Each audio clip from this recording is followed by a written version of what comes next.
Halo semuanya, kembali lagi bersama saya dan di video kali ini kita akan melanjutkan dengan tema besar kita, OTE Pattern Series bagian ketiga.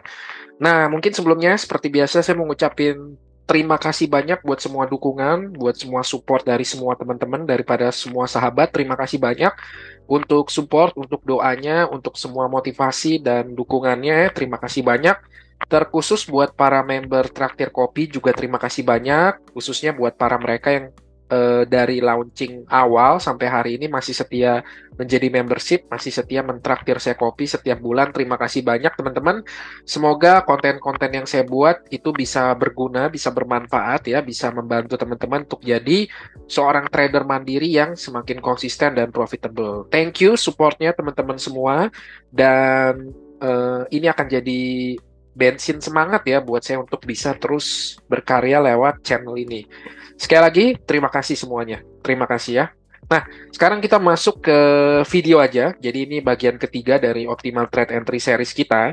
Dan secara khusus di tema kali ini ya, di sesi kali ini kita akan mencoba mengetahui cara scalping. Jadi tetap entry-nya adalah menggunakan scalping ya. Kita scalp, tapi kita entry-nya itu kemarin kan udah kita entry di continuation pattern. Kalau sekarang kita entry-nya di sebuah retracement. Jadi ketika harga itu retrace ke area OTI-nya, nah kita bisa memanfaatkan itu untuk cari peluang entry scalping di time frame kecil. Oke, jadi kita langsung aja ke trading rules-nya. Seperti biasa ya, trading rules-nya itu yang kita gunakan selalu higher time frame bias. Secara spesifik kita gunakan daily time frame dan bisa dipakai di time frame lebih besar lagi. Tapi saran saya sih paling kecil ya, karena ini scalping ya. Jadi kalau scalping itu kan kita itu kan hanya mengikuti alur dari order flow yang dari time frame besar. Jadi sebaiknya eh, time frame utama yang dipakai itu tetap daily. Oke, nah tunggu harga retrace ke area OTI-nya, jadi ke 62% sampai area 79% ya. Lalu tunggu rejection candle terbentuk dalam area OTI. Oke, jadi kurang lebih nangkep ya. Jadi kita nunggu dia retrace masuk ke area OTI, lalu ketika dia masuk area OTI, itu mulai muncul candle rejection. Nah itu udah tanda-tanda bagus kalau misalkan akan terjadi continuation pattern. Oke, lalu kita pindah ke lower time frame M5 dan pada masih sama ya. Jadi kita menggunakan Neo Kill Zone. Neo Kill Zone yang kita pakai itu dari jam setengah 9 sampai jam 10 boleh, sampai jam 11 boleh. Karena ini kan Forex maupun commodity future itu semuanya pakai kill zone ini ya. Jadi secara spesifik kita pakai time window ini untuk mencari entry. Pertanyaannya kenapa sih dengan time window ini setengah 9 sampai jam 11 malam ini? Karena di jam ini itu ada injeksi volume yang masuk sehingga membuat market itu volatile ya. Jadi membuat market itu bergerak satu arah. Nah, itu yang kita manfaatkan untuk scalping. Karena di dalam scalping kita, apalagi scalping ya, kita nggak mau terjebak dalam fase konsolidasi. Kita mau ketika kita entry, harga bergerak trending, harga bergerak kencang menuju ke satu arah. Nah, jadi itu yang kita manfaatkan. Jadi sebenarnya kill zone itu menggambarkan apa sih kill zone itu ya? Ketika ICT membuat jam kill zone, makna di balik jam-jam itu, karena di jam-jam itu setiap hari secara berulang itu ada injeksi volume yang selalu masuk di jam-jam tertentu. Jadi seperti itu. Ya, jadi kenapa ICT kill zone itu dikelompokkan menjadi jam-jam yang secara spesifik seperti itu. Oke. Lalu untuk exit strateginya kita bisa dipilih di swing high atau di swing low terdekat ya, drawn liquidity terdekat, atau kita bisa menggunakan standar deviasi dari Fibonacci optimal trade entry kita, yaitu bisa digunakan di 0,27, 0,5, 0,26, minus 1, atau bahkan ke minus 2. Sorry ya teman-teman. Nah, nah, pertanyaannya adalah kemarin ada yang nanya, Bang, ini idealnya atau probabilitas paling tingginya tuh biasanya exitnya kenanya di standar deviasi berapa ya? Itu bagian PR teman-teman lah untuk ngerjain PR-nya. Jadi teman-teman kan yang mau jadi trader mandiri, teman-teman mau jadi trader yang profitable, trader yang konsisten ya. Jadi harus mulai bergerak ya, harus mulai backtest, harus mulai perbanyak latihan gitu. Karena kalau enggak gimana dong? Kalau kita mau berhasil, kita mau sukses, tapi kita nggak mau gerak, kita males-malesan, ya nggak mungkin ya. Itu kan kontradiktif, sebuah paradoks gitu. Jadi Silakan teman-teman pilih pair yang menjadi favorit pair teman-teman. Lalu ketika teman-teman backtest dengan menggunakan OTE Fibonacci ini, nanti kan teman-teman akan melihat sebuah pola yang berulang. Oh, kalau pair ini tuh dia sering banget kena di standar deviasi minus 0,5-nya. Oh, kalau pair yang ini tuh kenanya tuh cuma sampai minus 0,27. Nah, itu kan bagian PR teman-teman tuh untuk nanti melakukan kerjanya ya. Jadi jangan males kalau mau jadi trader sukses, teman-teman harus mulai aktif ya, berlatih dan melakukan data backtest yang banyak. Oke, next. Nah, ini ada dua framework yang saya pakai di video sesi ini. Jadi ini framework satunya, nanti di akhir video kita akan masuk juga ke contoh di framework kedua untuk buy setup dan sell setupnya juga. Nah, sekarang kita fokus ke framework pertama dulu untuk contoh dari buy setupnya. Oke, nah kita lihat di sini ada price action dari Euro USD ya, dan kita lihat bahwa order flow-nya masih bullish. Kenapa order flow-nya bullish? Harusnya teman-teman yang sudah nonton dari playlist 1 ya, dari episode pertama sampai playlist yang baru ini, harusnya ketika ngeliat price action ini udah bisa mengenali lah. Saya berharap mata teman-teman udah semakin jeli membaca price action ya. Kita jelas banget kelihatan di area sini ya. Di sininya udah ada sweep dan di sininya sudah ada market structure shift ya. Jadi dari sini aja kita udah kelihatan bahwa sudah ada smart money reversal, sudah ada perubahan struktur dari bearish ke bullish. Jadi kita tahu pola Euro USD di price action, konteksnya price action ini itu order flow-nya adalah bullish. Jadi kalau misalkan dia retrace nih ke sini ya, kita tahu bahwa retracement ini sifatnya hanyalah koreksi untuk dia melanjutkan continuation ke atasnya. Jadi bukan sebuah reversal gitu ya. Bukan sebuah sweep liquidity ya, kalau di time frame kecil mau cari sell setup ya boleh-boleh aja. Cuman tetap kita harus ngerti higher time frame biasnya. Kita harus ngerti order flow di higher time frame biasnya gitu. Jadi kalau misalkan higher time frame-nya bullish, ya maka lebih baik kita follow the trend, bukannya counter trend ya teman-teman. Dan begitu kita tahu nih, oke, ini price lag-nya ya dari swing low sini ke swing high sini. Nah, ini kita ukur nih menggunakan OTE. Dan teman-teman, sekali lagi saya mau menekankan sekali lagi ya bahwa menggunakan OTE ya itu bukan magic number-nya tuh bukan di 62 atau di 70.5 atau 79 gitu. Jadi itu bukan magic number-nya, itu bukan holy grail-nya teman-teman. Penggunaan OTE, penarikan OTE ya, itu hanya untuk mengetahui di dalam sebuah price lag yang kita pakai ini, kita mau menentukan mana area diskon dan premiumnya. Anggap ya, jadi penggunaan angka 62 itu apa sih sebenarnya? Kenapa sih angka 62? Karena angka 62 itu adalah angka diskon jika order flow-nya bullish dan premium jika order flow-nya bearish. Gitu. Anggap nggak sih? Jadi angka 62, 70.5, dan 79 ini hanya untuk menentukan mana area diskon dan mana area premiumnya. Dan sebagai smart money, kita kan prinsip dasarnya kita sebagai smart money, kita mau buy di area diskon dan kita mau sell di area premium. Dan sesuai dengan playlist saya yang pertama, jadi kalau teman-teman ada yang baru nontonnya di video ini, saya sangat menyarankan teman-teman nonton dulu playlist satunya supaya semakin connect, nyambung ya kalau masuk ke playlist yang baru ini. Di playlist pertama itu kan saya udah dengan jelas ya bilang bahwa untuk area entry kita tuh menggunakan PD array. Kata P dan D-nya sendiri adalah premium dan diskon. Pertanyaannya bagaimana kita mengklasifikasi sebuah array itu masuk area diskon atau area premium. Nangkep ya? Jadi kalau misalnya kita ngeliat fair value gap gitu, kenapa fair value gap Anda gagal? Kenapa fair value gap Anda tidak berhasil? Pertanyaannya, kalau Anda mau buy, fair value gap itu ada di area diskon atau di area premium? Kalau Anda buy di fair value gap premium, ya jelas dengan mudah fair value gap itu akan ditembus. Karena smart money itu pasti hanya akan mau buy di area diskon dan sell di area premium. Begitupun sebaliknya, ketika Anda misalkan mau nge-sell, lalu Anda melihat ada area fair value gap. Tapi area fair value gap itu ada di area diskon. Nah, kan Anda nggak mungkin sebagai smart money, tidak mungkin mereka nge-sell di area diskon. Mereka pasti sell di area premium. Nah, Fibonacci OTE itu ketika kita menarik sebuah price lag, ya, sebuah swing point seperti ini, itu kan gunanya hanya untuk mengetahui mana P dan D-nya, mana premiumnya, mana diskonnya. Sementara untuk entry areanya tetap menggunakan array. bisa order block, bisa fair value gap, bisa breaker block, bisa rejection block, dan lain-lain, dan lain-lain. Semoga ini memberikan penjelasan yang jelas ya teman-teman tentang kenapa sih kita harus mengukur Fibonacci. Jadi bukan menganggap angka 62-nya itu sebagai angka sakti, angka dukun, angka yang luar biasa gitu. Kalau di area 62 ini nggak ada area entry point kita, nggak ada fair value gap, nggak ada order block, ya maka gimana dong? Masa kita entry buta gitu di angka 62 tanpa kita tahu ada apa di situ? Kan nggak begitu juga kan? Jadi tetap ya teman-teman bahwa sekali lagi penarikan Fibonacci OTI itu untuk mendukung ya kata PD array-nya tersebut, premium dan diskon. Kita tetap mencari array untuk area entry, tapi kan kita ketika mau nge-buy kita cari area array ya di area diskon dan area array di area premium untuk kita sell. Nangkep ya. Jadi setelah kita tahu di sini ada smart money reversalnya, ada sweep liquidity-nya, sudah ada perubahan strukturnya dari bearish ke bullish ya. Dan ini adalah swing high terakhir yang membuat dia turun ke bawah.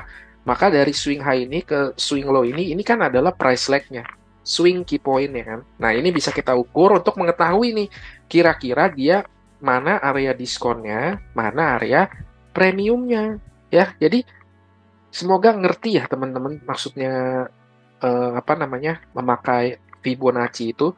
Jadi bukan bukan menghafal gitu. Oh pokoknya entry 62. Mau ada apa sana bodo amat, pokoknya 62 gue entry dah. Ya nggak begitulah teman-teman. Jadi berhenti menghafal sebuah pola. Saya ngelihat bahwa banyak beberapa trader itu masih gagal ketika mereka menerapkan ICT, itu karena mereka masih memakai mindset dan cara lamanya. Mereka masih memakai mindset chart pattern trader. Mereka ngapal. Nangkep ya maksudnya ngapal. Mereka ngelihat sebuah price action, terus diapalin, plek-plek-plek, diapalin, direkam di kepalanya. Jadi ketika mereka ngelihat sebuah pola yang sama, mereka melakukan hal yang sama. Ya which is nggak masalah sih kalau udah ada data backtestnya dan udah ada data validnya, win rate, RR-nya, consecutive loss, consecutive win-nya nggak masalah. Tapi beberapa kan jangankan backtest gitu. Mengerti arti sesungguhnya aja atau mengerti maknanya aja enggak. Jadi hanya menghafal. Oh, nariknya dari low ke high. Oh, cari 62-nya, sikat 62-nya. Gitu ya. Ya enggak gitu, teman-teman. Jadi balik lagi kita harus mulai mengerti, memahami pondasi dasarnya, memahami fundamentalnya. Itu yang membuat saya melihat banyak teman-teman trader yang memakai ICT metode itu mengalami kesalahan atau kegagalan karena mereka masih menghafal, mereka masih pakai mindset chart pattern-nya, mereka menghafal pola, tapi mereka nggak mengerti makna di baliknya. Jadi mulai mencari makna di baliknya karena ini bukan sebuah ajaran untuk dihafal, tapi ajaran untuk dimengerti. Kita mencoba mengerti konsepnya, oke? Jadi ya ini jelas banget ya, sudah ada smart money reversal, sudah ada perubahan struktur, maka swing key point ini atau price lag ini yang kita ukur untuk mencari area premium dan diskonnya. Karena kalau secara logik, kalau dia mau meneruskan continuation bullishness-nya, maka kan sebagai smart money, dia pasti mau akumulasi buy di area diskonnya dong. Ya kan, namanya juga smart money, ya kan, uang pintar gitu, bukan dumb money, bukan uang bodoh gitu kan. Jadi pasti ketika dia mau akumulasi buy lagi, ya mereka pasti akan akumulasi buy di area diskonnya dong, bukan di area premiumnya. Nah, ketika di price lag ini, oh ini tuh area diskonnya, oh ini tuh area premiumnya. Jadi wajar kalau misalkan retrace-nya itu masuk ke area diskon, lalu kemudian dia melakukan continuation.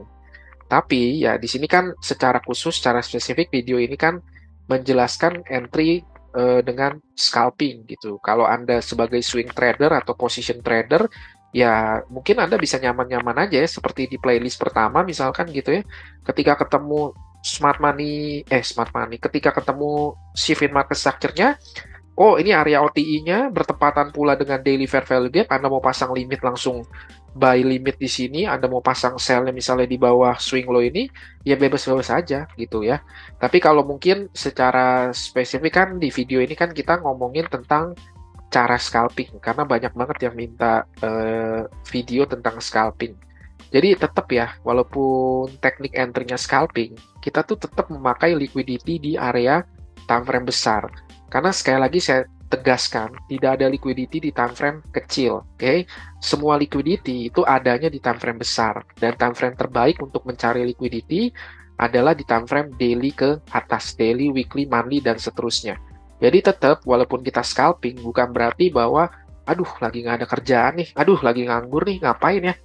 Ngecek market, ke M1, habis itu garis-garis market struktur, bla bla bla bla bla, lalu entry. Ya udah pasti ngaco, udah pasti boncos kalau begitu. Nangkep ya? Hanya karena Anda scalping ya, bukan berarti Anda bisa scalp setiap waktu, setiap saat. Nangkep nggak? Scalping itu ya tetap juga butuh ada konfirmasinya, ada butuh higher time frame bias-nya.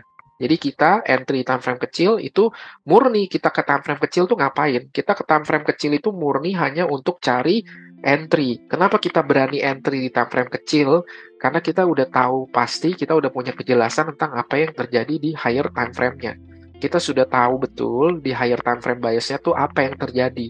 Makanya kita bisa dengan tenang pindah ke time frame kecil dan mencari sebuah entry point. Semoga Anda ngerti logis di balik berpikir atau kerangka berpikir scalping kita. Jadi tetap menggunakan higher time frame bias. ICT sendiri kan berkata ya, jika Anda tidak mengetahui apa yang terjadi di time frame besar, maka Anda bukan sedang trading, Anda sedang berjudi. Itu kata-kata ICT loh, bukan kata-kata saya. Jadi kalau Anda ngelihat video-video tape readingnya ICT, dia mainnya time frame kecil, bisa ke M1, bisa di bawah M1. Ya karena dia udah ngerti betul apa yang terjadi di time frame biasnya. Jadi dia tahu bahwa adik-adiknya pasti nanti akan mengikuti apa yang dilakukan oleh kakak-kakaknya. Ya, jadi pasti adik-adiknya itu mendukung time frame kakak-kakaknya. Jadi dia bisa ke time frame lebih kecil untuk mencari entry. Sekali lagi, time frame kecil itu digunakan hanya untuk mencari entry. Subliquidity-nya, perubahan strukturnya, order flow-nya, itu semua sudah jelas terlihat di time frame besar seperti ini. Smart money reversal udah terjadi, perubahan strukturnya udah terjadi, liquidity di bawah sudah diambil semua, sehingga tidak ada liquidity lagi di bawah, sehingga wajar kalau dia mau cari liquidity di atas ini dan di atas ini. Jadi ketika dia retrace masuk ke area OTI yang berselaras juga dengan sebuah imbalance PD Ray, ya PD Ray higher time frame, ya kita bisa memanfaatkan rejection yang ada di imbalance ini di time frame kecil untuk mencari entry sebagai scalping. Dan karena kita scalping, ya balik lagi nih, mindsetnya harus benar dulu nih. Entry menggunakan scalping, exitnya juga pakai scalping, ya. Sekali lagi saya tekenin ya, entry menggunakan teknik scalping, exit juga harus menggunakan scalping mindsetnya. Oke, jangan entry pakai scalping ya, exitnya pakai position trader, segede-gedenya, sejauh-jauhnya. SL mau sekecil-kecilnya, TP mau segede-gedenya. Kalau bisa sampai to the moon, sampai kemana lah gitu ya. Betul kan? Nah itu kan mindset yang salah ya. Mindset yang ngaco. Itu kan apa bedanya Anda sama kayak mau ngarepin menang lotre kalau begitu? Nangkep maksud saya? Trading itu bukan lotre. Trading itu sebuah kemampuan. Oke? Sebuah kemampuan menganalisa market, menganalisa struktur market dengan kepala yang dingin, dengan emosi yang stabil, dan pengambilan keputusan yang kita lakukan semuanya itu logis, tidak melibatkan emosi sama sekali. Penempatan entry kita itu tidak memakai emosi. Menempatkan stop loss itu bukan pakai feeling. Kira-kira di sini aman lah. Tapi secara logis, kenapa kita menempatkan stop loss kita di sana? Juga menempatkan take profit kita itu juga secara logis. Kenapa kita menempatkan take profit kita di sana? Kita membunuh emosi kita ketika kita sedang membuat sebuah trading plan. Dan itulah mengapa trading plan itu menjadi efektif, karena kita tidak melibatkan unsur emosi, semua murni dilakukan dengan logik, dengan kerangka berpikir yang logis. Oke, nah jadi kita langsung aja ke time frame kecilnya. Nah ini kita tandain dulu untuk daily range-nya ya, previous daily high, previous daily low-nya. Seperti di sesi lalu, ya kalau masih bingung ditonton lagi video sebelumnya. Seperti yang saya bilang, ya cara kerja algoritma itu ketika order flow-nya lagi bullish, maka algoritma akan terus-menerus menyerang previous daily high-nya. Dan ketika order flow-nya lagi bearish, maka algoritma akan terus-menerus menyerang previous daily low-nya. Kalau kita berpikir bahwa di sini sudah smart money reversal, perubahan struktur, retrace ke sini, dan dia pun juga kita lihat bagaimana closing candle-nya ini respect ya terhadap imbalance ini. Ya, kita lihat closing candle-nya itu berada di atas dari si fair value gap ini. Nah, ini kan menandakan bahwa dia respect fair value gap ini dan ada kemungkinan dia ingin melanjutkan continuation pattern-nya. Nah, jadi kalau kalau kita udah tahu nih, oh narasinya bullish toh, oh order flow-nya bullish toh, oh bullish fair value gap-nya di respect toh, nangkep ya. Jadi setelah kita tahu nih data-data semua ini, ya kita tahu bahwa harga respect si bullish fair value gap ini, berarti kan kita bisa berekspektasi bahwa dia akan melakukan continuation ke atas. Kalau dia mau melakukan continuation ke atas, maka secara logis di manakah draw on liquidity selanjutnya yang akan dikejar atau akan dituju oleh algoritma, yaitu di previous daily high-nya. Karena itu penting untuk kita bisa mengetahui di mana previous daily high dan previous daily low-nya sebagai area draw on liquidity kita selanjutnya yang akan dituju oleh market. Itu ya, walaupun apakah pasti akan ke sana? Jawabannya tidak ada kepastian di dalam market. Satu-satunya kepastian di dalam market adalah pasti posisi Anda kena stop loss. Udah itu aja. Jadi kalau ada yang nanya saya, Bang, ini pasti nggak, Bang? Itu pasti nggak? Sekarang di dunia ini apa sih yang pasti, teman-teman? Selain dari beberapa hal gitu ya, di dalam trading apa sih satu-satunya hal yang pasti? Yang pasti itu ya pasti stop loss kena, udah itu yang pasti. Apakah TP kita selalu kena? Nggak pasti jawabannya. Tapi apakah pasti metode kita akan kena stop loss? Udah pasti gitu. Jadi kadang ada yang nanya saya gitu ya, Bang, ini kenapa ya? Udah bagus-bagus semua kena stop loss. Ya karena trading itu ya teman-teman, itu adalah permainan probabilitas. Jadi kalau Anda belum bisa berpikir dengan kerangka berpikir probabilitas, ya sebaiknya Anda mendalami dulu tentang trading gitu sebelum nanti langsung entry. Karena trading itu adalah probabilitas. Jadi pasti ada probabilitas kena TP, ada probabilitas kena stop loss kita gitu ya. Nah, jadi ini setelah kita tandain draw on liquidity-nya, kita tahu apa yang mau dilakukan ya, maka kita bisa cari entry di time frame kecil ini untuk next target draw on liquidity-nya di previous daily high, karena kita sudah melihat bagaimana order flow-nya, narasi, dan konteksnya, bahwa kita yakin bahwa algoritma akan melanjutkan continuation-nya. Nah, ini yang terjadi di time frame kecilnya, ya ini saya kasih lihat gambaran besarnya dulu nih, ketika penurunan kencang begini ya, ini terlihat seperti market structure shift ya. Jadi sering yang disulit membedakan ya mana turun untuk mengambil sweep liquidity melanjutkan continuation atau turun sebagai bentuk reversalnya. Jadi kita harus balik lagi, itu hanya bisa dijawab ketika kita mengerti apa yang terjadi di higher time frame. Kita tahu bahwa penurunan ke sini, sekarang kita tanya, begitu dia turun tuh mau ngapain? Dia mau lakukan apa? Tujuannya apa? Kita lihat bahwa penurunan ini tujuannya untuk merebalance di area daily fair value gap ini. Anggap ya, dia mau rebalance area daily fair value gap ini. Sorry nih, salah tulis lagi ya. Jadi penurunan ini itu adalah untuk merebalance area fair value gap ini, dan kita tahu bahwa dari higher time frame-nya order flow-nya masih bullish. Jadi walaupun ini kenceng ke bawah, kita tahu habis dia merebalance daily fair value gap ini, ada kemungkinan bahwa dia akan melanjutkan continuation pattern-nya sesuai dengan struktur yang ada di higher time frame-nya. Oke, ya kita tinggal zoom in aja biar lebih jelas. Nah, ini Asia-nya ya. Nge-sweep, oke, lalu dia turun, London-nya turun kenceng banget, masuk ke daily imbalance ya. Dan kita lihat ya, begitu kita ngelihat area ini, ya ini kan harusnya teman-teman yang udah nonton dari episode 1 ketika melihat pola ini ya langsung ngerti ya. Ini kan klasik entry kita banget nih, betul nggak sih? Sweep, shift, ya kan? Order block, selesai, ya kan? Harusnya ya yang udah nonton dari episode 1 tuh ngeliat begini tuh langsung tahu nih konteksnya. Wah, ini mendukung banget nih. Price action itu fraktal, time itu fraktal, dan kita lihat apa yang terjadi di time frame besar, terjadi lagi di time frame kecil. Sehingga kita tahu bahwa ketika kita scalp, ketika kita entry di area sini, itu menjadi high probability entry. Walaupun dia penurunannya kenceng banget, kita tahu bahwa tujuan penurunan ini untuk apa? Merebalance, imbalance di area daily fair value gap, lalu dia melanjutkan pola continuation pattern-nya. Oke. Nah, ini ya, ini sweep, ini shift ya. Lalu bearish candle-nya menjadi apa teman-teman?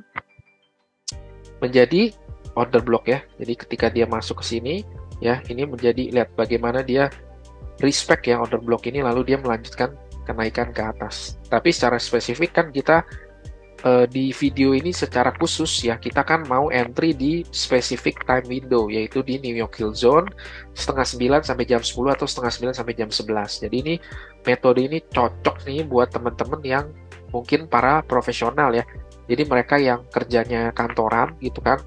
Mungkin kalau mau main swing serem ya, main swing serem gitu. Wah, main swing itu di kantor kan nggak enak ya, kalau kita ngecek-ngecek MT4 kan nggak enak gitu, kalau kelihatan rekan kerja, kelihatan bos, itu kan nggak enak ya teman-teman ya. Jadi mungkin juga kurang etis lah kalau kita di kantor tuh dikit-dikit ngecekin metafor kita atau meta 5 kita, kan kurang etis ya gitu. Nah, dilihatnya juga nggak enak. Nah, jadi mungkin para profesional ini mau main swing ngeri-ngeri sedap nih, karena jarang-jarang bisa ngeliat chart, kita kepikiran juga. Nah, mungkin metode ini cocok ya. Kenapa? Karena kan metode ini based on time ya, time and price, ya kan?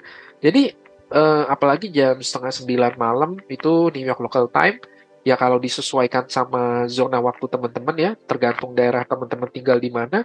Tapi kan kurang lebih kalau di Indonesia setengah 9 New York local time itu harusnya kan udah jam-jam pulang kerja ya teman-teman ya. Jadi udah bisa pulang kerja dulu, udah bisa beres-beres dulu, istirahat sebentar ya, refreshing pikiran, baru udah fresh, otaknya udah fresh, badannya udah fresh ya, bisa ke monitor, lalu lihat apa yang terjadi di daily time frame-nya. Kalau misalnya ada setup, kita bisa pindah ke lower time frame cari entry. Kalau misalkan di daily setup-nya dia nggak terjadi apa-apa, ya udah skip gitu, lakuin hal yang lain lagi buat besok semangat lagi untuk kerjanya, ya kan? Nah, kalau misalkan kayak contohnya di price action ini, di daily-nya udah cakep banget nih, udah terjadi retracement, dia masuk ke daily imbalance dan sudah ada rejection candle-nya, ya. Plus kalau kita begitu kita lihat cek di M5-nya, wah udah ada pola yang sama nih, udah ada sweep dan shift ya. Maka begitu di New York Hill Zone ya, kita bisa langsung fokus untuk mencari entry buy-nya. Oke, ya udah, jadi ini tinggal ditarik aja ya dari swing low sini ke swing high sini, karena ini kan swing low terakhir yang mendorong harga ke atas ya. Jadi ini swing high yang ngedorong akumulasi expansion lagi. Jadi ini yang kita pakai leg price ini. Dan dia jatuh tepat di ini pembukaan New York Yield Zone kan, Judah swingnya kemana? Ke bawah ya. Jadi dia ke bawah masuk ke area optimal trend entry, yang juga di sini ada apa namanya order block lagi ya kan? Karena kan ini kan fair value gap nih teman-teman ya. Ya, ini fair value gap. Dia masuk nih ke fair value gap sini kan. Lalu dia reject. Ya, sekali lagi saya ulang ya. Di sini ada fair value gap, dia masuk ke fair value gap, lalu dia respect fair value gap ini dan dia reject lagi ke atas. Maka 1, 2, 3 candle bearish ini ya, yang masuk ke fair value gap lalu di reject, 3 konsekutif bearish candle ini menjadi apa teman-teman? Menjadi bullish order block ya. Jadi dan bullish order block ini juga di sini ada fair value gap kecil. Oke, di sini ada inversion fair value gap, di sini ada area OTE. Jadi area OTE ini itu overlap dengan banyak PD Ray ya. Di sini ada inversion, di sini ada fair value gap, di sini ada order block. Jadi wajar kalau dia reject. Dan di sini ya kita lihat nih Euro USD. Ingat ya tadi seperti yang saya bilang, kalau entry-nya scalp itu kita exit-nya juga harus scalp ya. Kita nggak bisa kontrol itu nanti harga bergeraknya tuh akan sejauh mana. Itu di luar kuasa kita, di luar kontrol kita. Tapi yang bisa kita kontrol kan adalah di mana kita minimal exit parsial pertamanya, parsial keduanya, parsial ketiganya. Selalu kan saya selalu bilang ya, minus 0,27 ini jadikan sebagai take parsial pertamanya. Jadi kalaupun nanti habis dia kena ini dia balik lagi seperti ini, ya at least kita udah dapet equity kita udah bertambah gitu. Jadi secara psikologi pun jangka panjang kita tenang, kita aman. Karena kalau kita udah capek-capek analisa, kita udah capek-capek depan monitor, lalu entry-nya udah berjalan sesuai dengan analisa kita, tapi di satu titik belum nyampe TP kita, di tengah take partial dia balik lagi ke arah entry point kita dan berakhir cuma dengan DEP, itu pasti mental kita kena, psikologi kita kena. Kita pasti ngerasa, aduh kenapa sih tadi nggak di close dulu, aduh kenapa sih greedy banget gitu ya, harusnya, aduh kenapa sih nggak disiplin, dan akan ada banyak suara-suara intimidasi di kepala. Itulah kenapa ICT juga selalu berkata, pay yourself first ya, selalu bayar dirimu sendiri. Engkau udah capek-capek kerja, engkau udah capek-capek analisa, engkau udah capek-capek di depan komputer menunggu, ya at least kalau dia masuk ke area tag partial pertama, di close dulu lah sebagian posisi untuk membayar, menghargai dirimu sendiri yang sudah melakukan kerja keras itu. Sisanya dia mau balik lagi ke area entry kita atau dia mau melanjutkan sampai ke symmetrical swing-nya, ya itu udah di luar kuasa kita. Tapi at least kita udah dapat profit dulu ya. Jadi ini contoh yang paling simple menggunakan ICT Optimal Trade Entry ketika harga sedang retrace. Kalau di video kemarin itu saya udah sharing bagaimana menggunakan ICT OTE pattern di dalam market yang sedang trending atau melakukan continuation. Sekarang adalah menggunakan ICT OTE pattern di dalam market yang sedang melakukan retracement. Jadi komplit ya, lagi trending dia dapat, lagi retrace pun dia dapat, lagi sweep pun, lagi sideway pun dapat ya di introduction kemarin video OTE pertama. Jadi semoga video series OTE ini bisa membantu. Teman-teman tinggal pilih aja satu yang cocok buat teman-teman, lalu silakan tinggal di backtest. Oke. Next ya. Nah, ini masih framework pertama, tapi kita masuk ke contoh sell setup-nya. Sini pakai Nasdaq, jadi saya pakai contoh berbagai macam aset karena untuk kasih lihat bahwa ini bekerja di semua aset kelas ya. Makanya kenapa secara spesifik time window-nya itu ya antara setengah 9 sampai jam 10 atau setengah 9 sampai jam 11. Karena di time window itu ada injeksi volume yang masuk. Apalagi jam 9 New York local time itu bertepatan dengan pembukaan New York Stock Exchange. Jadi pasti ada volatilitas yang masuk dan itu kita bisa manfaatkan untuk scalping moment entry kita. Oke? Nah, di price action Nasdaq ini kita lihat bahwa di area sini udah ada fair value gap ya, dan kita lihat di sini juga ini adalah swing high terakhir yang mendorong harga turun ke bawah. Jadi kita bisa ukur swing high ini ke low sini karena swing high ini ke low sininya, jadi karena kan dia balik lagi. Nah, ini area OTE-nya. Dan kita lihat ini fair value gap-nya juga kita lihat dia respect banget ya. Bagaimana closing candle-nya itu respect consequent encroachment si fair value gap-nya. Jadi ini pun juga sudah memberikan kita sebuah narasi ya, memberikan kita sebuah kisah. Sebenarnya algoritma mau ngapain di time frame kecil ini? Di time frame kecil, di daily time frame ini. Kita tahu gitu, algoritma mau melakukan apa. Dia respect sama order block ini, dia respect sama consequent encroachment fair value gap ini. Jadi ini udah enak banget nih. Lalu kita lihat ya, di sini ada kontrasnya. Makanya saya ambil contoh ini. Kalau di Euro USD tadi, itu kan setelah daily closing candle keduanya itu kan nggak nge-sweep daily low-nya kalau USD, ya kan? Nah, walaupun dia melakukan continuation. Nah, kita lihat kalau yang dicontoh ini, candle keduanya itu nge-sweep previous daily high-nya, ya. Dan lihat apa yang terjadi. Ya. Makanya sweep liquidity ya itu menjadi salah satu faktor yang cantik ya, indah sekali.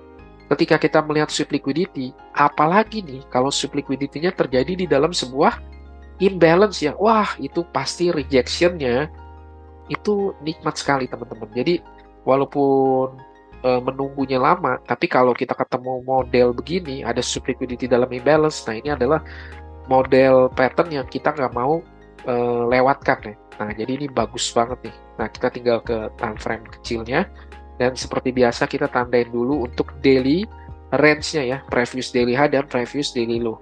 Previous daily high-nya udah di sweep ya, maka next target draw liquidity-nya adalah previous daily low-nya. Logis banget ya, walaupun bisa aja dia melanjutkan penurunan lebih dalam, tapi kita nggak peduli ya.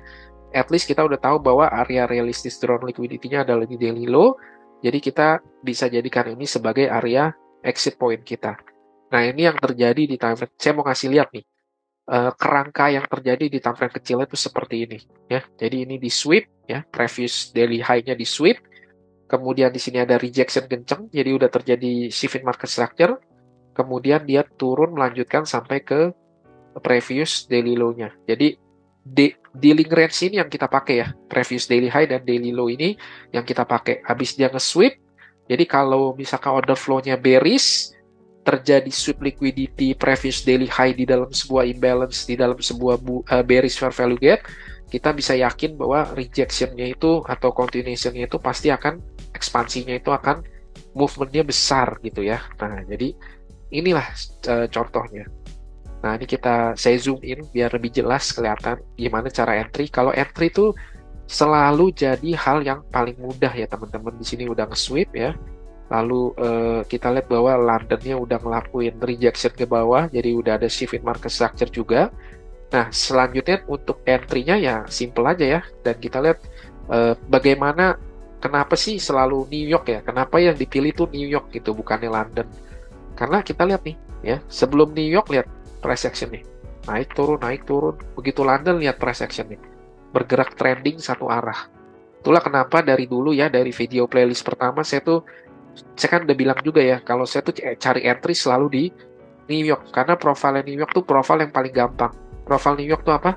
Profil continuation. Jadi kalau Asianya akumulasi, Londonnya udah ngelakuin manipulasi, New Yorknya pasti profilnya adalah continuation. Dan entry paling enak itu adalah entry di fase continuation atau di fase distribusi. Jadi setelah manipulasinya selesai, kita bisa expect bahwa dia akan bergerak satu arah. Nah, untuk entry ya biasa ya, high sini, low sini kita ukur. Ini area Fibonacci-nya jadi sama kayak EURUSD yang kemarin. Yang kemarin lagi yang sebelumnya ya. Lalu kita lihat di sini juga ada fair value gap dan kita bisa entry di sini. Nah, terus buat kemarin juga ada beberapa yang nanya nih, Bang, entry modelnya tuh harus pakai limit ya, nggak bisa pakai stop order ya? Bang, emang nggak bisa pakai market execution ya? Teman-teman, seperti yang saya sering bilang ya, bahwa entry itu menjadi hal yang paling mudah untuk dilakukan. Hal yang paling sulit untuk dilakukan itu adalah membaca narasi biasnya. Untuk bisa mengerti bias, memang itu butuh experience, butuh jam terbang. Dan jalan terpintas ya, jalan paling cepat untuk bisa mengerti higher time frame bias itu dengan melakukan backtest. Kenapa backtest menjadi jalan terpintas untuk bisa mengerti higher time frame bias, membaca narasi market? Karena ya, kalau mata Anda udah terbiasa melihat berbagai ratusan data, ratusan price action, ya, alam bawah sadar Anda udah merekam ratusan price action, ya.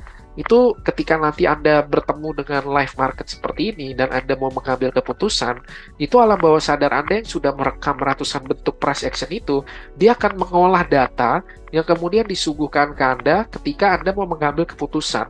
Sehingga keputusan yang Anda ambil itu bukan lagi pakai feeling, ya, tapi pakai based on data. Pakai data histori yang memang sudah ratusan data direkam di alam bawah sadar Anda. Nangkep ya? Itulah bedanya antara pemula dengan profesional. Pemula itu kalau entry pakai feeling. Pakai feeling dia, kayaknya SL di sini nggak kena. Kayaknya di sini kena, dia kejemput deh.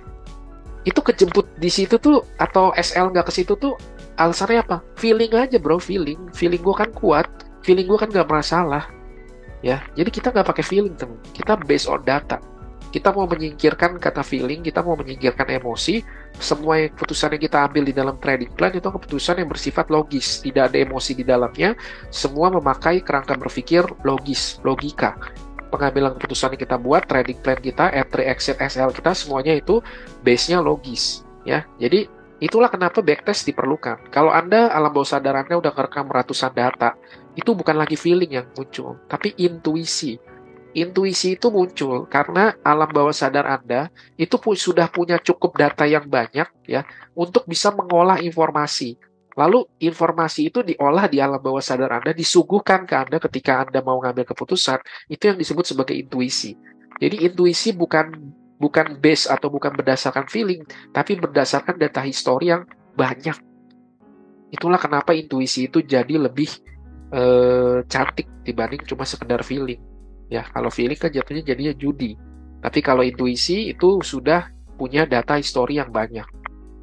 Jadi mau entry, mau pakai limit sell misalnya, mau pakai limit ya udah limit aja di 0.62, stop loss di sini. Kenapa di sini? Ya udahlah, smart money reversal yang di sweep liquidity-nya udah jelas, atau mau di sini sekalian boleh. Jadi mau limit sell boleh. Mau apa lagi? Market execution. Tungguin aja kalau gitu. Misalnya Anda profesional nih, ya, Anda baru pulang kerja, beres-beres segala macam, standby depan komputer, Anda di New York Yield Zone, Ya udah, tungguin aja dia masuk ya. Oke, ketika dia masuk ke fair value gap ini sebagai area entry kita lihat nih bagaimana closing candle-nya. Closing candle-nya respect si eh, konsekuen encroachment si fair value gap ini. Jadi begitu dia close candle begini, reject. Anda mau market execution di sini boleh kan? Stop loss di sini. Atau Anda mau stop order. Ketika Anda ngelihat, oh ini closing candle-nya dia respect nih. Konsekuen encroachment-nya nggak dilanggar. Anda mau sell stop di sini, stop loss di sini boleh nggak? Boleh-boleh aja kan? Jadi kalau Anda sudah sungguh-sungguh mengerti higher time frame bias-nya, Anda sudah mengerti narasinya, konteksnya, entry itu menjadi pekerjaan yang paling mudah. Yang sulit itu adalah membaca narasi market, membaca konteksnya. Entry mau pakai limit kek, mau pakai market execution kek, mau pakai sell stop kek, on stop order, bebas teman-teman ya. Jadi silakan teman-teman entry menggunakan gaya teman-teman yang cocok ya dengan kepribadian teman-teman. Yang penting adalah Anda sudah ngerti apa yang terjadi di higher time frame bias-nya dulu gitu. Oke. Jadi bebas ya kalau mau entry karena kita lihat juga seperti yang dilakukan di higher time frame-nya, dia respect dia respect bearish fair value gap daily-nya. Di time frame kecilnya pun dia kelihatan dia respect bearish fair value gap di time frame kecilnya. Jadi sekali lagi ya, time is fractal, price action is fractal. Kita melihat ada hal yang berulang terjadi dari time frame besar ke time frame kecil. Ini adalah sebuah konfirmasi yang begitu amat kuat bahwa memang harga atau algoritma tidak ingin melanjutkan kenaikan ke atas, tapi ingin melakukan continuation ke bawah. Jadi kita tinggal entry di sini ya. Stop loss seperti biasa, take partial pertama bisa di sini, second partial kita, dan ini bisa jadi less partial kita ya. Dan ini kalau exitnya di sini dapatnya 3,91 R gitu. Wih, cakep banget ya. Jadi scalping hanya dari satu entry seperti ini kita bisa dapat 3,9 R gitu, cantik banget. Dan di sini pun juga sebenarnya RR kita udah bagus ya, karena ini juga area logis untuk kita exit ya gitu. Oke, kita masuk ke framework kedua yang buy setup. Oke, kalau yang tadi ya kita nunggu harganya masuknya ke area OTI ya. Ya masih ingat ya, nanti kalau lupa ya diulang lagi videonya. Nah, kalau yang framework kedua kita nggak nunggu harga retrace ya. Kalau nunggu harga retrace kan mungkin lama ya, apalagi kita nunggu harga retrace daily. Waduh, berapa candle tuh nunggu retrace. Nah, ini untuk scalping. Framework keduanya itu adalah scalping. Kita bisa pakai dia scalping kalau dia masuk ke sebuah higher time frame PD array. Jadi walaupun pada endingnya nanti dia respect atau dia disrespect sebuah higher time frame PD array itu atau enggak, ya nangkep ya. Misalnya harga masuk ke imbalance fair value gap daily misalkan. Sekalipun nanti dia di break atau enggak, tapi kan ketika harga masuk itu pasti ada rejection di awal. Nah, rejection di awal itu yang kita pakai ya sebagai peluang entry kita di time frame kecil. Karena itu makanya saya tekankan sekali lagi bahwa ini hanya scalping. Jadi kalau entry menggunakan scalping, maka exitnya pun harus mindsetnya exit scalping ya. Lalu seperti biasa kita nunggu konfirmasi ada rejection candle yang terbentuk dalam higher time frame PD array. Karena seperti yang saya sering bilang, bagaimana melihat harga memperlakukan sebuah PD array itu menceritakan kita konteks dan narasi yang kuat ya. Gitu. Lalu pindah ke lower time frame M5 cari peluang entry di dalam New York Yield Zone, dan seperti biasa ya kita pakainya setengah 9 sampai jam 11 malam. Exit masih sama di swing high swing low, draw liquidity terdekat, atau menggunakan standar deviasi bisa 0,27, 0,5, 0,62 atau minus 1 atau minus 2 ya. Oke, kita langsung masuk aja ke contoh. Nah, ini ya dia USD JPY masuk ke daily fair value gap, dan kita lihat bagaimana ketika dia masuk, kita lihat closing candle-nya. Closing candle-nya jelas banget terlihat bahwa dia respect fair value gap ini, karena wick-nya boleh menembus fair value gap, tapi closing body-nya ada di atas fair value gap. Ini menandakan bahwa dia respect area fair value gap ini. Dan kita bisa scalp ya di next candle-nya untuk mencari peluang entry scalping ya, karena kita tahu bahwa sudah ada narasi bahwa dia respect. Jadi kemungkinan kalau kita ngelihat udah ada rejection candle begini, ya, algoritma ingin naik ke area atas minimal ke area premium ya. Jadi kalau kita lihat di sini adalah swing high terakhir ya yang ngedorong harga masuk. Ya at least kita bisa tarik high di sini, low di sini, kita cari mana area premiumnya ya. Jadi kita bisa expect dia akan naik dulu ke area premium sebelum dia melanjutkan penurunan lagi ke bawah. Atau bisa juga di break ke atas dia ngelakuin reversal. Oke. Nah, tapi saya pribadi ya gitu. Saya nggak akan entry di sini. Jadi biasa saya habis eh, kalau misalkan teman-teman ingat yang di playlist satu kan biasanya saya suka entry-nya di candle kedua atau candle ketiga. Nah, kalau kita lihat di candle kedua ya, ya mau scalping ya boleh-boleh aja gitu. Nggak ada salah ya. Jadi kalau misalnya habis ini terjadi lalu besoknya cari scalping ya boleh-boleh aja karena ini kan juga ujung-ujungnya naik juga gitu kan. Tapi kalau kita lihat closing candle ini kan tidak menunjukkan adanya volume kan. Jadi masih indecision candle. Nah, kita mau menunggu sebuah displacement candle untuk memberikan kita konfirmasi kuat bahwa sudah market atau algoritma itu sudah ada keinginan yang jelas. Dia ingin mendorong harga ke atas minimal ke area ke premiumnya. Dan ini kita lihat di candle ini, bukan di candle ini. Mau scalping di sini boleh, boleh teman-teman, nggak ada yang ngelarang ya. Anda mau scalping di sini kan nggak mungkin lagi scalping ada yang ketok pintu, terus jangan scalping di sini ya. Siapa yang mau ngelarang gitu? Cuman kalau misalkan Anda scalping di sini gitu ya, Anda profit ya udah gitu. Tapi ya sebagai tambahan konfirmasi nih kalau saya, karena kan kalau yang teman-teman tahu ya dari gaya weekly one shot one kill saya kan kelihatannya saya tipe orang yang konservatif kalau entry. Jadi saya tuh bukan kesulitan cari pips ya, sering saya bilang saya tuh kesulitan cari 5 signal per bulan. Buat saya tuh susah cari 5 signal. Karena 1, 2, 3 setup itu buat saya udah lebih dari cukup. Jadi cari 5 tuh kalau terlalu maksa juga nanti jadinya gak bagus gitu. Jadi itu saya teman-teman ya, itu saya. Kenapa saya begitu? Ya balik lagi karena ada background pengalaman yang membuat saya mengalami rasa sakit yang amat sangat sehingga eh, respon alamiah saya adalah saya menghindari rasa sakit itu dengan menjadi pribadi baru yang resikonya itu menjadi konservatif ya nangkep ya gitu. Jadi kalau saya gitu ya, saya nggak pernah takut ketinggalan movement ya, karena saya tahu dengan jelas kalau misalkan dia reject dan dia mulai akan melakukan continuation ke atas, kan dia akan masih menuju ke area premium kan. Ya jadi kita nggak akan merasa takut ketinggalan. Begitu saya ngeliat di sini closing candle ini kan udah nge-break high ini. Nah ini kan tanda-tanda kuat ya bahwa ketika ya seperti biasa ya kalau previous daily high-nya sudah di break, maka ini kan continuation pattern aja kan, mantap ya. Jadi kalau misalnya order flow-nya udah mulai bullish, kita mau ngelihat previous daily high-nya tuh di break.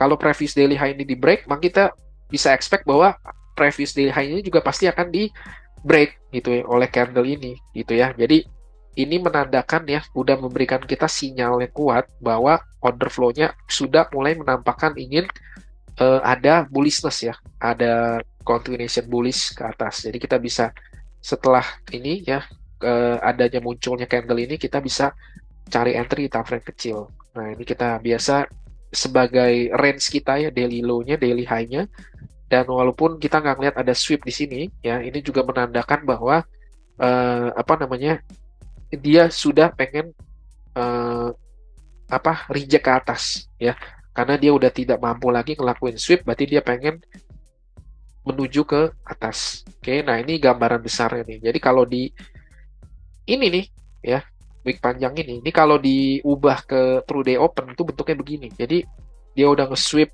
previous daily low di sini ya. Ini kan juga udah nge-sweep di sini ya. Jadi kita tahu bahwa kalau previous daily low-nya udah di sweep ya kita bisa harap di sini ya. Jadi ini kan ada sweep di dalam sebuah imbalance nih walaupun saya lupa edit nih ya. Tapi ini adalah fair value gap H4. Jadi ternyata kalau kita kecilin time frame ya ternyata juga muncul ada fair value gap H4 dan di M5-nya udah ada sweep liquidity dalam imbalance lagi di dalam fair value gap H4. Nah, ini kalau kita zoom in, kita lihat bahwa di sini udah nge-sweep previous daily low-nya. Oke. Lalu dia nge-sweep lagi, sekali lagi di sini. Oke. Kelihat pola begini aja ya, ngelihat apa yang dilakukan algoritma, itu udah jelas banget kelihatan ya.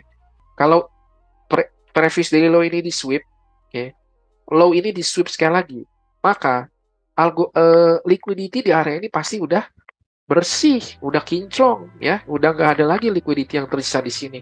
Udah 2 kali di sweep begini gitu. Jadi pasti logis banget kalau harga tidak akan turun lagi ke bawah. Kenapa? Udah nggak ada liquidity di sini. Sekarang ketika dia nge-sweep di sini lalu turun lagi di sini, pihak mana yang sedang diuntungkan? Kan pihak seller. Jadi pasti algoritma akan meng-attack pihak seller ya. High di sini, dan seterusnya. Jadi logis banget sesuai dengan apa yang terjadi di higher time frame-nya. Di higher time frame-nya kita lihat bahwa udah ada keinginan untuk bullish dengan munculnya displacement candle yang nge-break previous daily high-nya ya.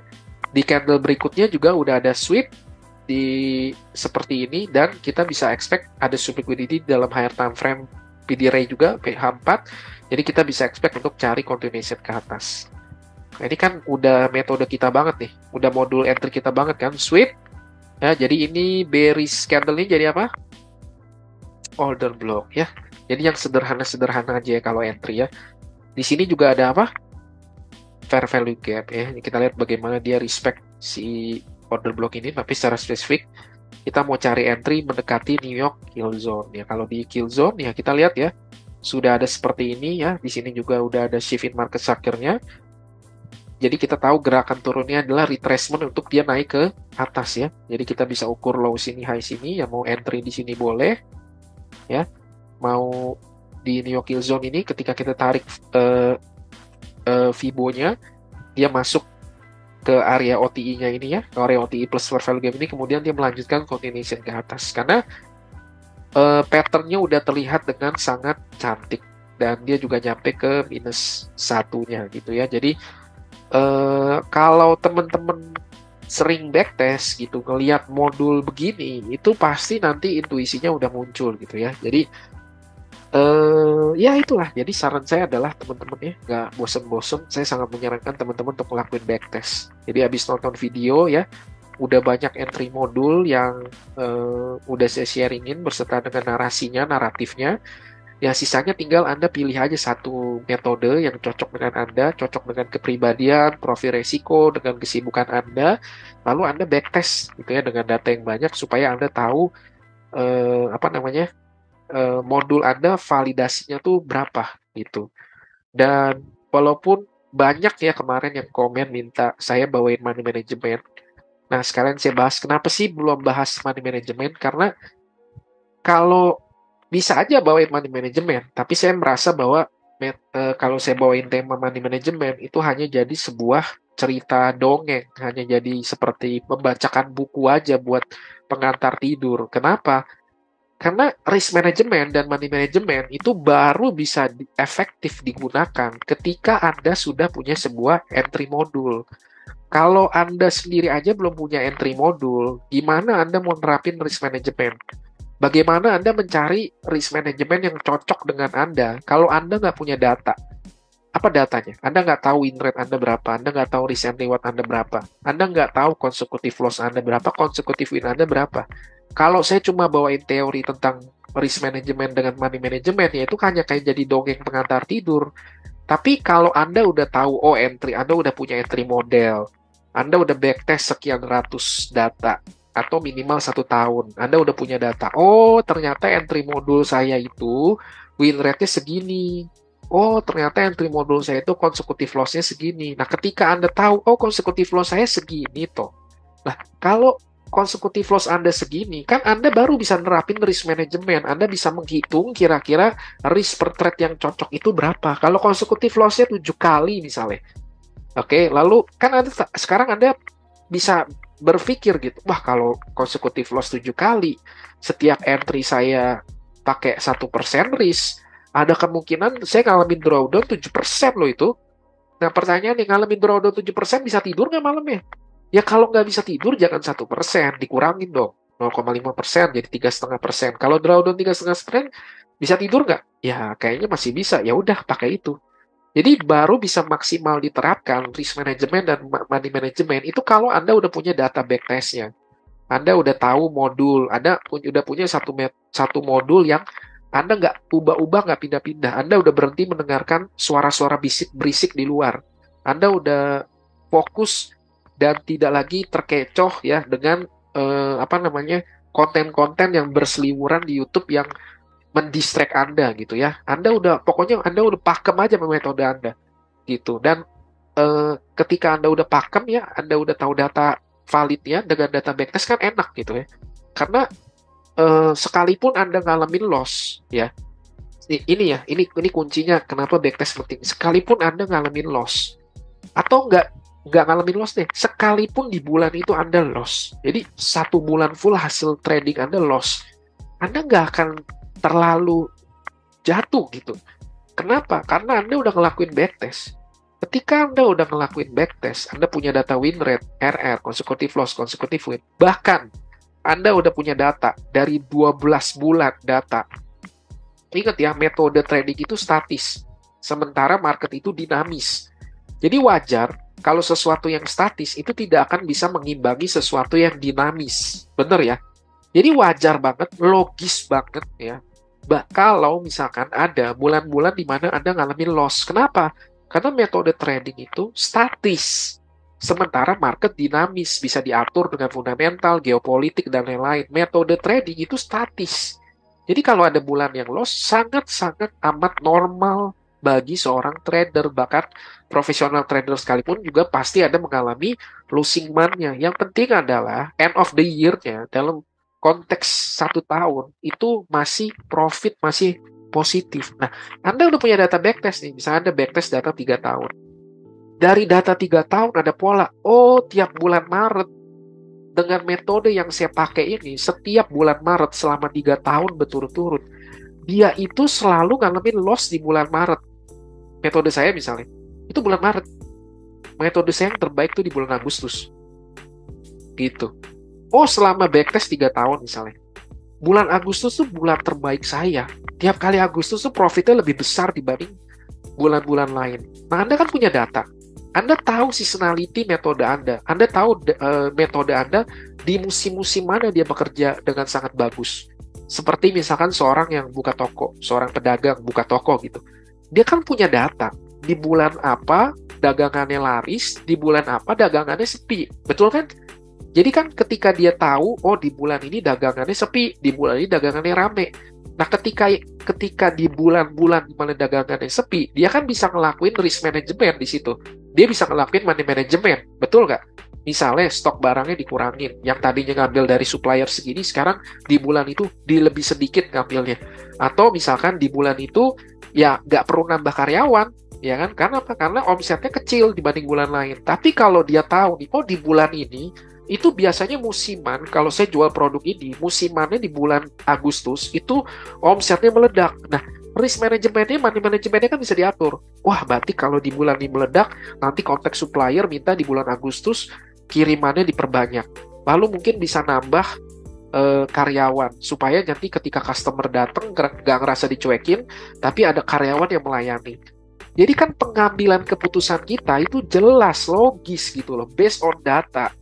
Kalau Anda mau ngomongin money management, risk management, sementara Anda aja nggak punya data backtest, jangankan data backtest, metode trading yang baku aja belum punya.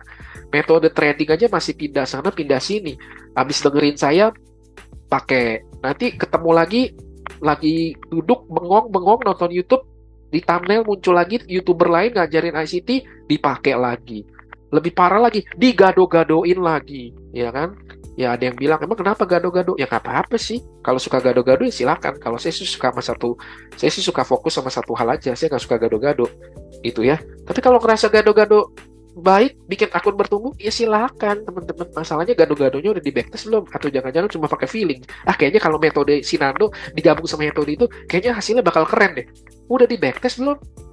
Atau cuma pakai feeling? Kayaknya kalau digabung-gabung keren deh.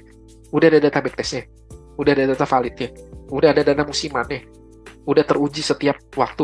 Begitu ngelewatin COVID, gimana ada metode itu? Berhasil nggak dia bertahan lewatin COVID? Ketika kemarin ngalamin geopolitik perang, bertahan nggak dengan metode itu? Ngelewatin all time berkali-kali, apakah masih profit? Ya kan? Jadi, backtest teman-teman. Jadi sebelum masuk ke money management, sebelum masuk ke risk management, saran saya adalah Anda ngerjain PR Anda dulu gitu ya. Makanya saya kan kalau teman-teman tahu ya, walaupun banyak seliweran-seliweran dan omongan-omongan nyinyir dan segala macam, saya sih nggak terlalu peduli sama omongan orang ya. Gitu, saya orangnya nggak peduli sama omongan orang. Saya idealis aja dengan gaya saya. Karena kalau saya mau cari views, gampang banget kan? Bikin aja ICT Silver Bullet, ya kan? Win rate 90%, bekerja setiap hari. Wah, rame view-nya. Scalping M1 bisa dilakukan setiap saat. Wah, atau bikin video backtest pakai replay. Langganan beli di Shopee. Saya langganan Shopee, beli trading view akun yang 1 bulan aja buat bikin konten. Lalu saya apalin mana pola-pola yang berhasil. Nangkep maksudnya? Saya apalin nih, wah saya tes dulu nih, udah beli trading view, pakai replay, saya apalin dulu mana nih yang bagus nih. Habis itu bikin video scalping di M1 ya. Berhasil profit 30% per bulan. Wah, ya nggak laku kan kayak gitu. Gitu. Tapi saya idealis saja gitu. Saya idealis gitu. Saya mau bikin satu rangkaian video di mana eh, ketika saya bikin gitu ya, saya membayangkan bahwa kalaupun misalkan nih ekstrim ya gitu ya, misalnya anak saya satu hari nonton video saya, dia tertarik pengen belajar forex, lalu dia nonton video dedinya ya, saya membayangkan bahwa anak saya yang kecil aja itu bisa ngerti gitu loh. Oh, dia nonton dari video satu, cara markingnya gini, midnight opennya begini, true day opennya. Habis itu masuk, oh ini Judah swing gitu. Oh, Judah swing tuh begini. Judah swing harian, Judah swing bulanannya. Oh, lalu nanti masuk ke, oh ini bedanya sweep, bedanya market structure shift, sama bedanya sweep liquidity.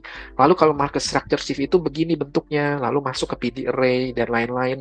Lalu baru masuk ke OTE gitu. Jadi saya membayangkan bahwa orang yang benar-benar baru dan pengen belajar, ya, ketika dia nonton video saya, dia nonton dari playlist saya yang pertama sampai sekarang, itu dia betul-betul bisa belajar dengan jenjang yang benar, dengan mindset dan berpikir yang benar tentang trading gitu. Itu harapan saya gitu. Itu idealisme saya, tidak akan bisa diubah, dan tolong doakan juga supaya idealisme saya tidak berubah sampai ke depan, sampai selamanya.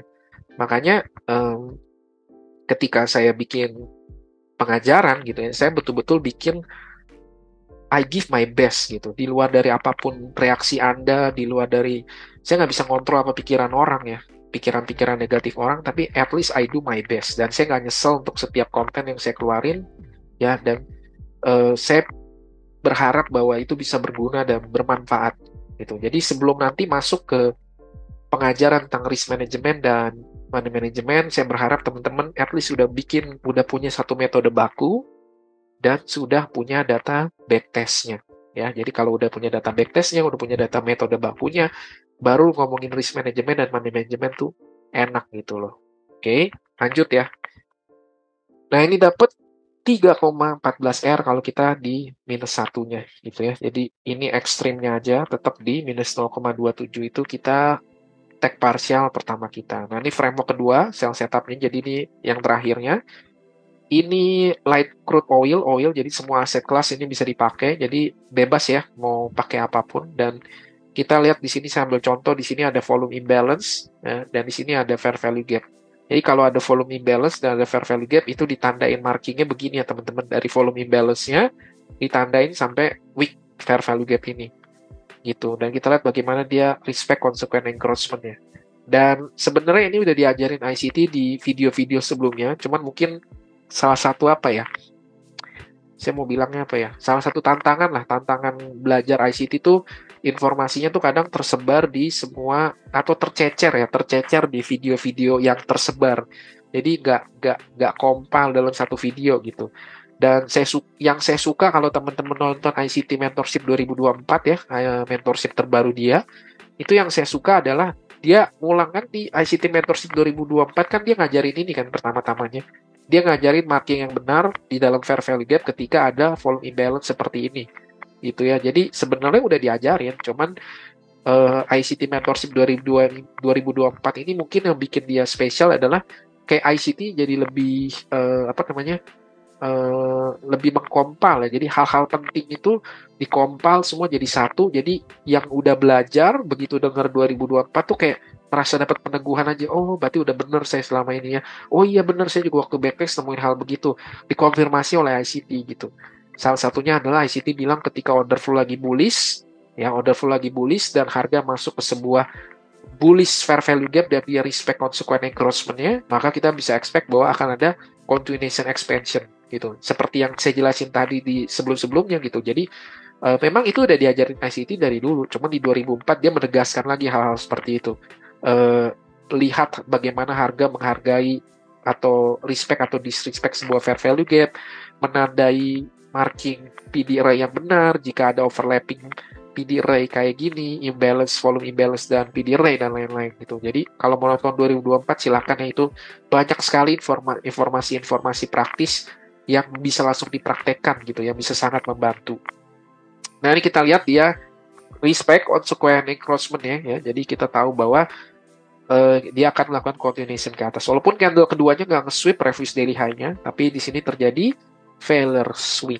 Oke, jadi kita tahu ini juga udah tanda-tanda pelemahan market. Banding ini kalau kita tarik fair value gap-nya begini. Kesannya kayak bodinya nembus tuh. Gawat ya. Jadi hati-hati nih. Salah marking PD array ya itu bisa membuat kita salah membaca narasi market loh teman-teman. Ya, jadi hati-hati ya. Oke. Jadi ini previous daily high, previous daily low, dia tidak nembus ya, dia hanya nyentuh, oke. Tapi kita tahu bahwa dia respect fair value gap ini ya, dia ya, dan walaupun nggak nge-sweep, kita tahu ini terjadi failure swing, jadi pasti ada keinginan untuk turun ke bawah dengan draw liquidity di daily low.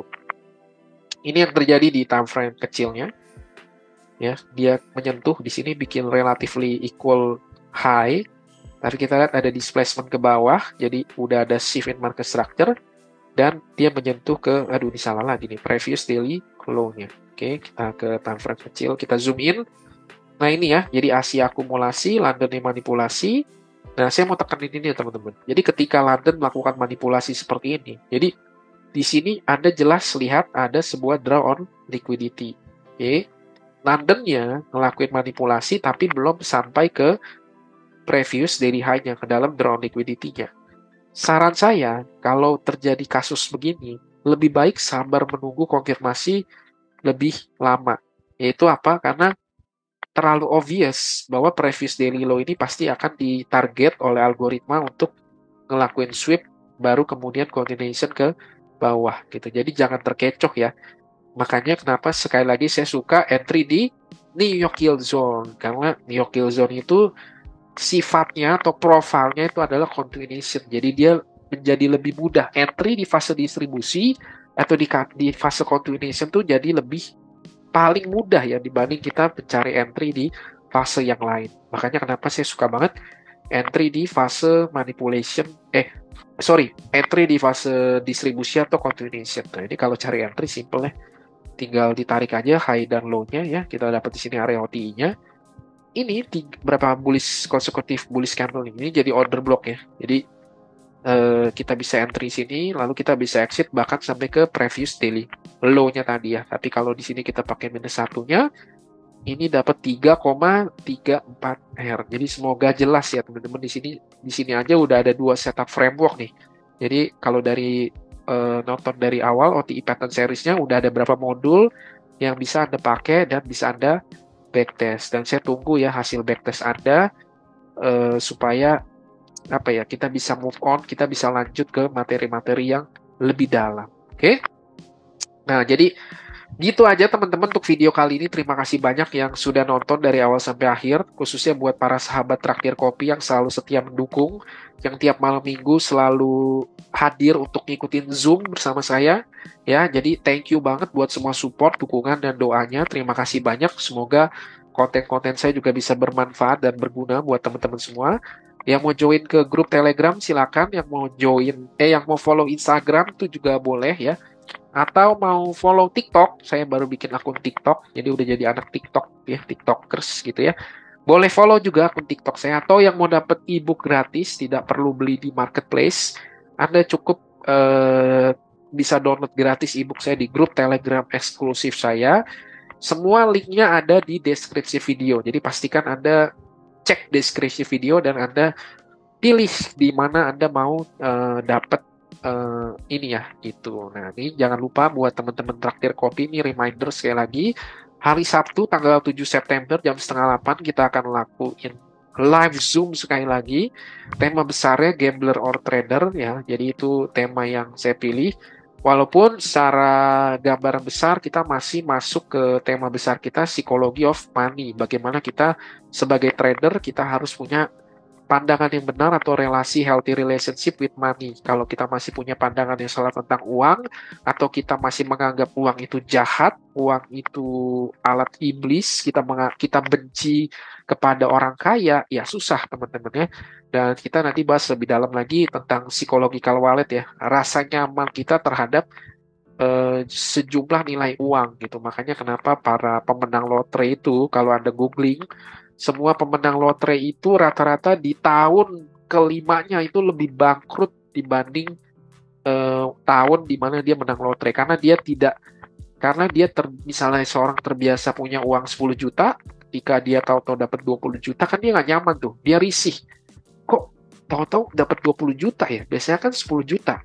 Nah, kelebihan 10 juta ini bikin gak nyaman. Jadi apa yang dilakuin? Ya dia lakuin berbagai macam cara supaya duitnya keluar dari hidupnya. Dibelanjain, traktir temen, beli barang-barang gak penting. Begitu balik lagi 10 juta baru, ini baru nyaman, ini baru bener gitu. Makanya kemenangan satu kali trade dalam jumlah profit yang besar, ya kalau Anda punya mindset, wah saya mau kalau mau entry pakainya full margin. Biar apa? Biar kalau bener itu dapatnya gede gitu ya. Jadi kayak menganggap memperlakukan trading forex itu seperti menang lotre. Sekalipun Anda menang full marginnya, tapi kalau psychological wallet Anda, kalau relationship Anda dengan uang di alam bawah sadar Anda masih belum dibenerin, uang itu juga nanti akan pergi dengan cara yang unik dan misterius kok. Tapi kalau psychological Anda, wallet Anda udah dibenerin, daya tampung Anda terhadap uang itu udah semakin besar, nah Anda bisa mulai compounding modal Anda dan Anda akan tetap nyaman melihat saldo Anda yang semakin besar. Jadi kita bahas kupas tuntas nanti tanggal 7 September jam setengah 8. Oke? Terima kasih semuanya buat yang sudah menonton. Saya doakan sukses selalu, sehat selalu ya. Kesehatan yang utama di momen-momen ini ya. Jadi teman-teman silakan pilih metode yang cocok, lakuin backtest, oke? Dan semoga dengan itu Anda bisa jadi trader yang sukses, mandiri, dan konsisten, oke? Thank you semuanya, bye-bye, dan happy cuan!